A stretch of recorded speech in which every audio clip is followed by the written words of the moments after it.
I'm staying with James now. I've already liquidated our retirement accounts. My name is Ethan Marlowe, 46 years old, sitting at my kitchen counter in Boise, watching my wife of 18 years smiling on my phone screen. Wait, what did she just say? She liquidated our retirement? Welcome to Jake's Revenge, where shocking betrayals meet jaw-dropping comebacks. She panned the camera to show off a diamond bracelet that must have cost thousands. Behind her was a hotel suite I didn't recognize. Certainly not her sister's modest apartment in Portland, where she was supposedly visiting. Don't worry, she said, champagne glass tilting dangerously, you'll land on your feet. I did. I set my phone down and looked around our house. The modern furniture Renee had insisted on buying 2 years ago. The framed photos from vacations where she'd always seemed restless. The expensive kitchen renovation that never quite satisfied her. I'd spent nearly 2 decades building a life with a woman who could record herself laughing while dismantling that same life. The realization didn't hit me like a shock, more like confirmation of something I'd felt in my bones but hadn't wanted to face. But hold on, how did Ethan turn the tables? Stay tuned to Jake's Revenge to find out. As an IT systems consultant, I'd built a career on noticing small inconsistencies, things that didn't align, anomalies in data that signaled bigger problems. And for months, I'd been noticing them at home. The weekend trips to see friends that got extended by a day. Credit card charges at restaurants in neighborhoods she never mentioned visiting. Text messages that made her smile in a way I hadn't seen directed at me in years. I picked up my phone again and watched the end of the video. Renee's perfect white teeth, her carefully styled hair, the confidence of someone who believed they'd won. She'd always treated our marriage like a game, but I hadn't known the stakes until now. I typed a simple response, wise decision. She wouldn't understand what I meant. Not yet. But she would. I walked to my home office and unlocked the bottom drawer of my desk. Inside was a folder containing bank statements, investment documents, and legal papers I'd gathered over the past 4 months. The evidence of my quiet preparation for exactly this scenario. Renee had always found financial discussions boring. She'd sign whatever I put in front of her, never asking questions beyond whether we were doing okay. It was the one area of our marriage where she'd completely trusted me. That trust was about to become the most expensive mistake of her life. I met Renee when we were both 28. She worked in pharmaceutical sales, all charm and polish, while I managed IT infrastructure for a regional bank.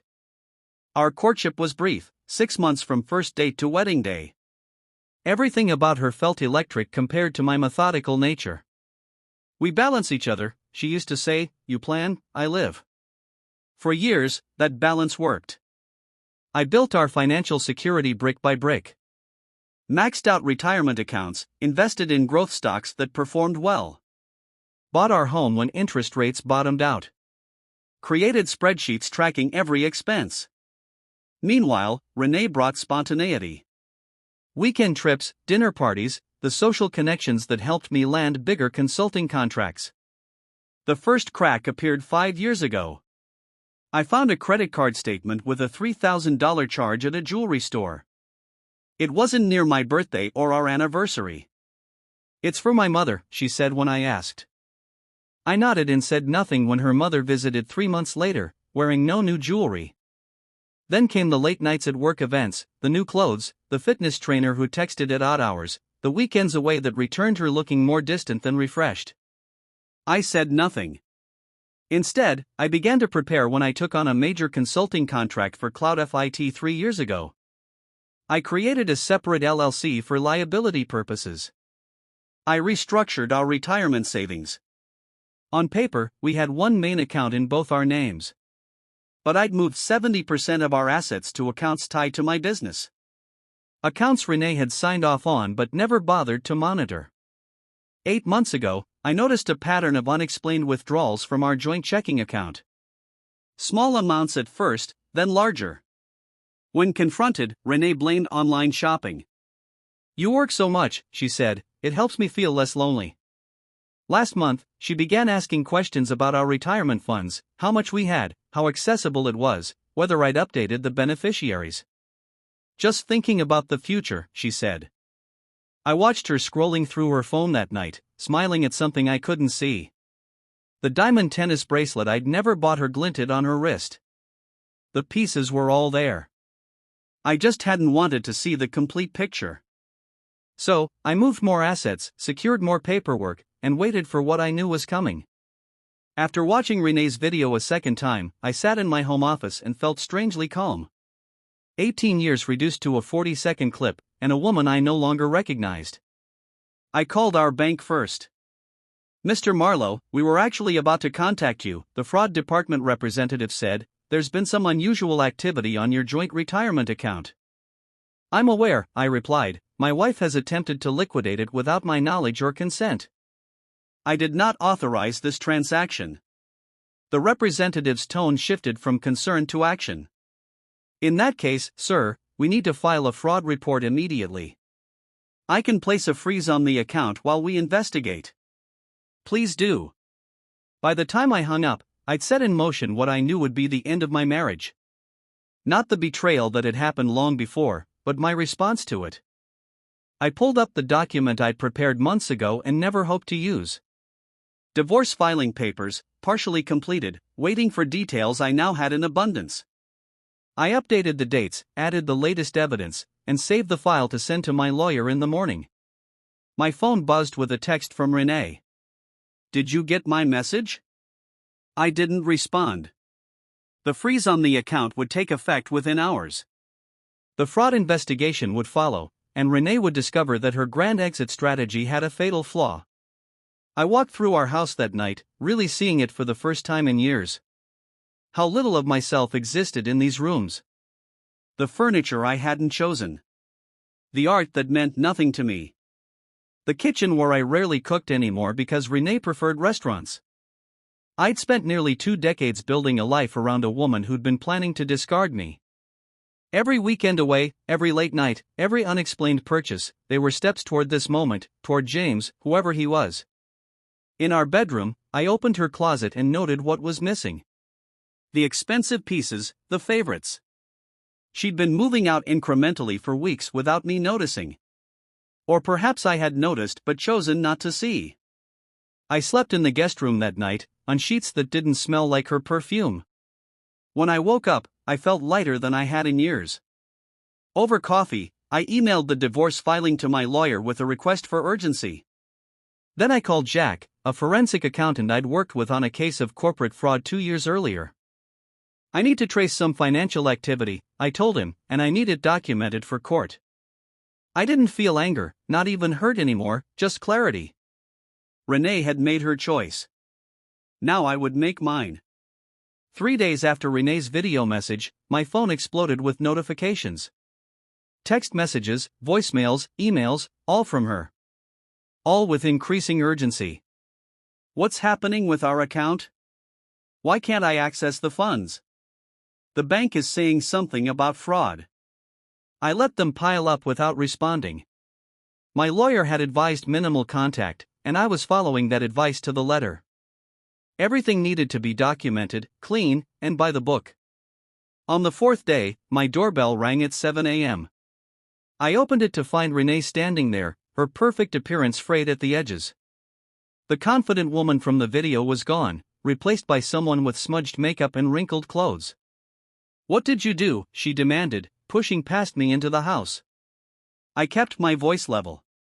"I reported unauthorized access to our accounts. The bank froze the funds pending investigation." "Unauthorized?" She laughed, but it sounded hollow. "I'm your wife. I have every right. The account required dual authorization for withdrawals over $10,000. You forged my signature on the paperwork. That's fraud, Renee."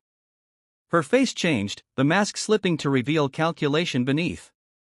"You can't prove that. The bank has the documentation, and I have your video helpfully explaining your intentions." She switched tactics then, moving closer, her voice softening. "Ethan, this is just a misunderstanding." I was angry. I wasn't thinking clearly. I stepped back. "You were clear enough to plan this for months. Clear enough to pack your favorite clothes. Clear enough to forge documents. We can work this out, she said, reaching for my arm. Whatever you think happened with James. I interrupted, I filed for divorce. The papers will be served to you today. This conversation needs to happen through our lawyers. The mask dropped completely. You'd have nothing without me, she hissed. I built your social connections.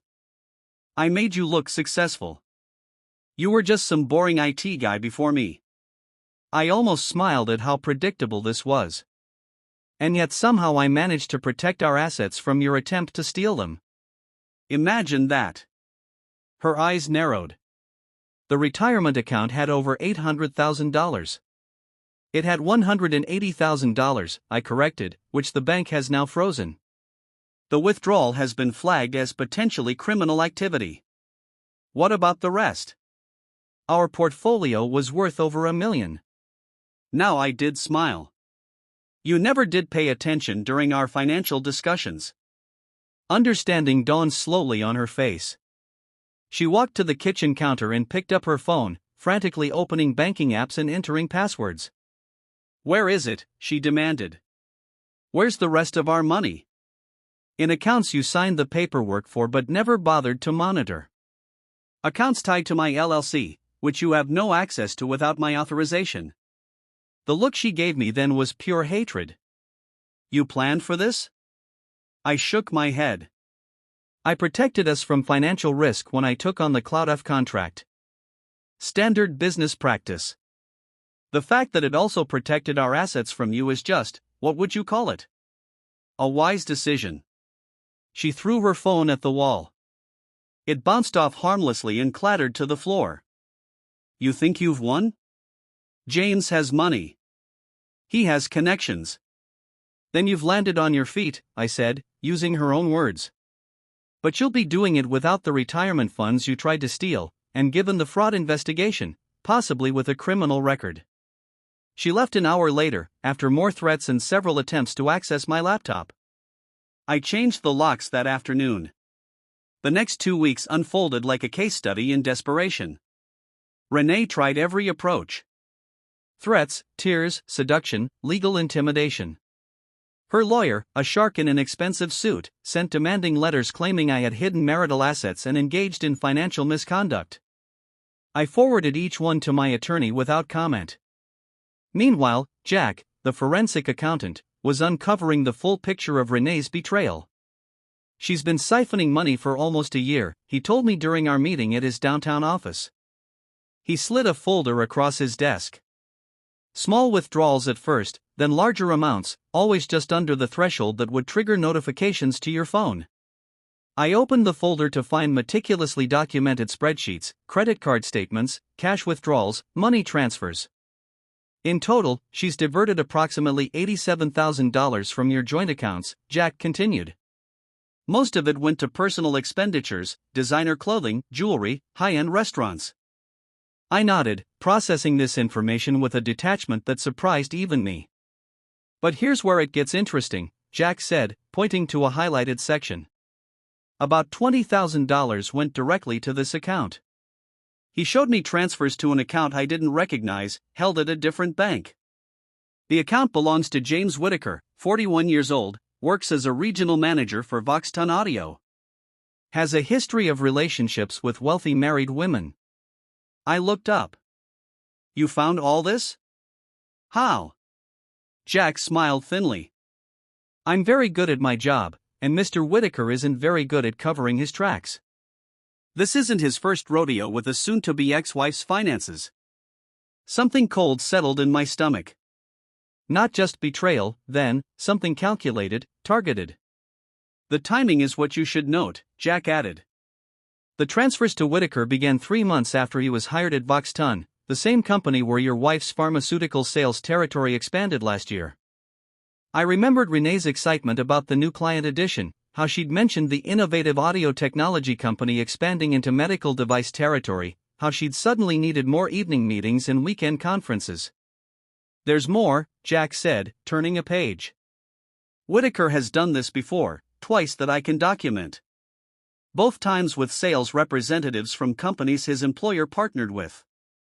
both times involving significant financial transfers before a dramatic exit from the marriage. The pieces clicked into place. Not just an affair, then, a predatory pattern, a deliberate targeting of my wife, our finances, our life. Does she know? I asked. Jack shrugged. Hard to say. She might be complicit, or she might be another victim. Either way, she's been moving your money to him for months. I thought about Renee's confident smile in that video. The new bracelet, the designer bags, the way she'd laughed while telling me she'd emptied our retirement. She knows, I said quietly. Maybe not everything, but enough. Before leaving Jack's office, I had one more question. The account liquidation she attempted. Could Whitaker have coached her through that? Jack nodded. Almost certainly. The paperwork was forged, but professionally, and the timing, immediately before a holiday weekend, suggests someone familiar with banking procedures, someone who knew it might delay fraud detection. I thanked Jack and left with the folder of evidence. On the drive home, I felt something shift inside me. This wasn't just about saving my assets anymore. It was about stopping a predator, and possibly, though I barely admitted it to myself, about saving Renee from her own worst decision. With Jack's evidence in hand, I met with my lawyer, Daniel Green, in his downtown office. The wide windows overlooked the Boise skyline, but I barely noticed the view as we discussed strategy. This changes things significantly, Daniel said, reviewing the documents. We have evidence of systematic financial misconduct, possible conspiracy, definitely fraud. I nodded, watching his experienced eyes scan the numbers Jack had compiled. We have 3 paths forward, he continued. First, we proceed with the divorce as planned, using this to ensure favorable asset division. Second, we file criminal charges against both your wife and this Whitaker individual. Or third, he looked up, meeting my eyes, we use this information as leverage. Leverage for what? To get everything you want in the divorce settlement and possibly to recover the funds already transferred. I considered this, turning the options over in my mind. What about Whitaker's previous victims? The other women? Daniel raised an eyebrow. You're concerned about them. If he's done this repeatedly, he'll do it again. The pattern matters. My lawyer leaned back in his chair. We could potentially reach out to their attorneys, share information, build a stronger case. I made my decision then. Start with the leverage, prepare for criminal charges if necessary, and connect with those other attorneys. Within days, we had a coordinated approach. 2 of Whitaker's previous targets had agreed to share their experiences and financial records. The pattern was unmistakable, the predatory nature undeniable. Meanwhile, I implemented the next phase of my plan. I contacted the fraud department at our bank with the complete documentation. They escalated the case immediately, expanding the investigation to include Whitaker and the suspicious transfers. I also reached out to Voxton Audio's corporate compliance officer, an anonymous tip at first, suggesting they investigate potential conflicts of interest in their regional management team. Just enough to start them looking in the right direction. Then I waited, not passively, but strategically. I monitored account activity. I documented every communication from Renee. I prepared my home by removing anything of sentimental value to me, securing important documents, and changing all passwords. 7 days after my meeting with Daniel, Renee's tone changed abruptly. Her texts shifted from accusatory to concerned. We need to talk. It's important. Please call me back. I think I've made a terrible mistake. There are things about James you should know. I didn't respond, but I forwarded each message to Daniel. 2 days later, Renee appeared at my office building as I was leaving work. She looked shaken, the confident sheen completely gone. He's not who I thought he was, she said, falling into step beside me.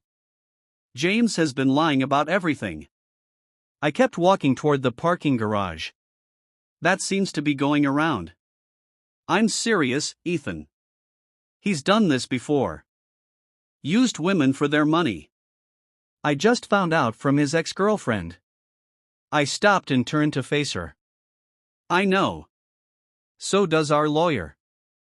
So does the bank's fraud department. So does his employer's compliance team. Her face went pale. You knew. I had a forensic accountant trace every dollar you've transferred to him over the past year. All 87,000 of them. We've connected with his previous victims. We have the complete pattern of behavior documented. She seemed to sway slightly. Ethan, I didn't know. You have to believe me. Actually, I don't have to believe anything you say anymore, Renee. That's the one benefit of all this. I turned and continued walking, leaving her standing in the office plaza as the autumn sun began to set. The hearing was scheduled for 10 a.m. on a Tuesday. My lawyer had prepared me thoroughly, but nothing could have readied me for the sight of Renee and James sitting together at the respondent's table. She looked diminished somehow. He looked annoyed.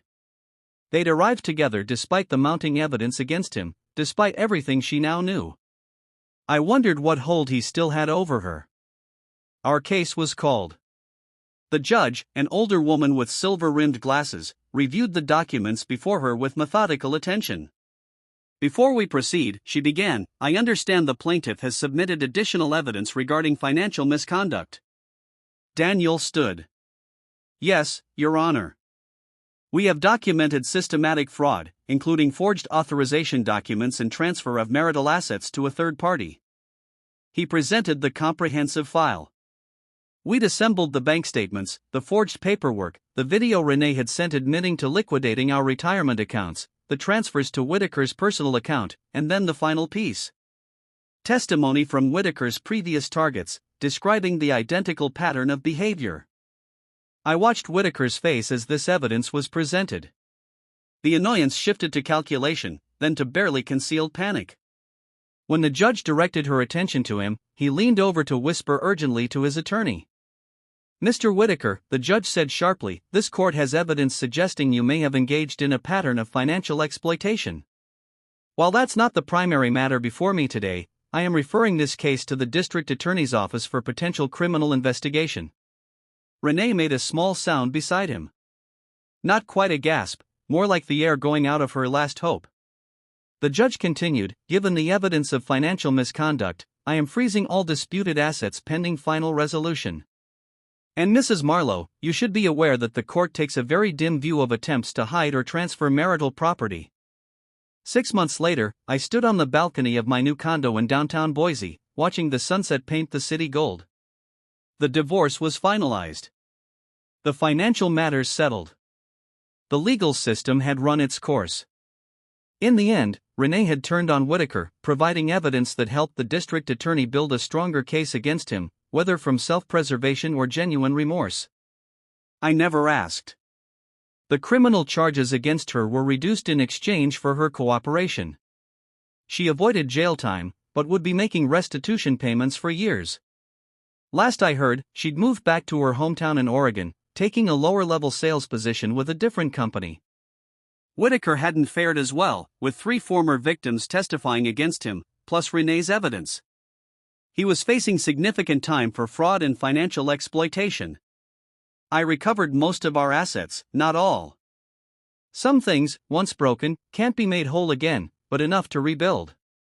My consulting business had grown during this time. Ironically, crisis has a way of clarifying priorities. My phone buzzed with a text from Andrea, a project manager I'd been seeing for a few weeks. Smart, straightforward, with her own consulting firm and a refreshing honesty about what she wanted in life.